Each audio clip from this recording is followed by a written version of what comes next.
It's Friday, July 21st, and when it's Friday, you know what that means. It's time for Comics Forever. Welcome back to Comics Forever, the weekly show where I tell you about all the comics that we here at Brave New Worlds love that you, the viewer, should be reading. A happy Friday, and happy Barbenheimer Day to all who celebrate. The internet is aflush with people hyped for Oppenheimer and Barbie. Of course, I don't need to tell you that, you're on the internet. And if you come into the store today on Friday and spoil anything for me, I'm gonna kill you. I'm sorry, that's actionable. That's I'm legally admitting to the crime, but I don't make the rules. Yeah, I think you deserve it. Anyway, let's get on to some Barbenheimer themed books that don't actually have anything to do with Oppenheimer or Barbie, but we're just rolling on vibes. So don't think too hard into it, just vibes. Let's go.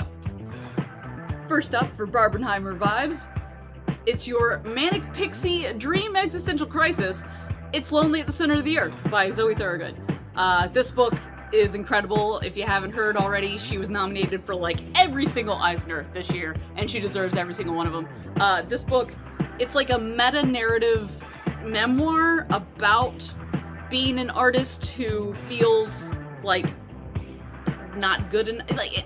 I feel like this book is so brilliant that people that are much smarter than me will one day write dissertations on it. So you should probably just read it for yourself and go listen to their analysis, because I can't even begin. It feels like she's doing really new things with the medium, which felt impossible up until this point. It's a really innovative storytelling that just takes the medium to a new height that I thought we'd already reached. And she just blew right past it, and I'm so excited to see everything else that everything else that Zoe Thorogood has in store for us in her career, because this is truly unbelievable. Make sure you get a copy of It's Lonely at the Center of the Earth today.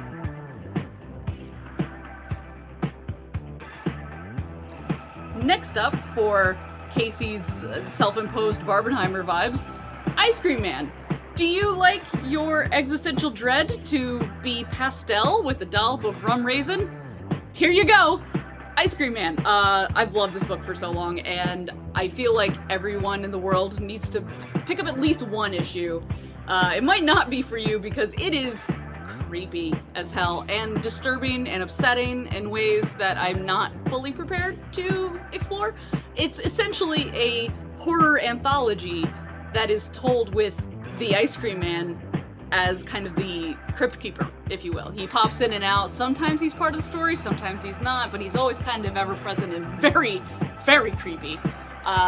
Yeah, I absolutely love this book. There's multiple volumes of it, but you could really jump in with a single issue on the shelf. You could jump in with volume 1. You could jump in wherever, because like I said, horror anthology. Personally, a fave of mine. So yeah, make sure you pick up your pastel nightmare, Ice Cream Man, today.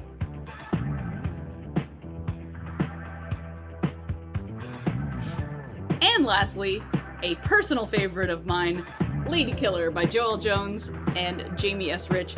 This book rules. Essentially, the main character, Josie, is the perfect housewife. She's got her A-line skirt, her pin-up girl vibes, and she's got her white picket fence with the house and the 2 kids. And nobody knows that she's secretly a contract killer. It's perfect. She's hiding in plain sight as the ditzy, oh, I don't know any better, I'm just a silly woman, and meanwhile is out being a ruthless mass murderer, and it's awesome. There's 2 volumes of this, and you should pick up a copy immediately because it rules.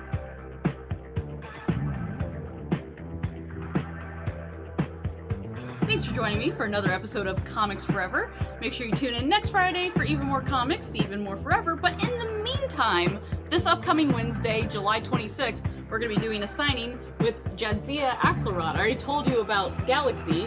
We got more copies of her book, the DC Book of Pride, back in, and her Hawkgirl #1 came out, which was fantastic.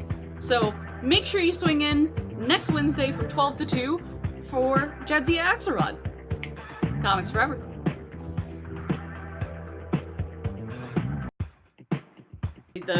I can't think of the name. Well,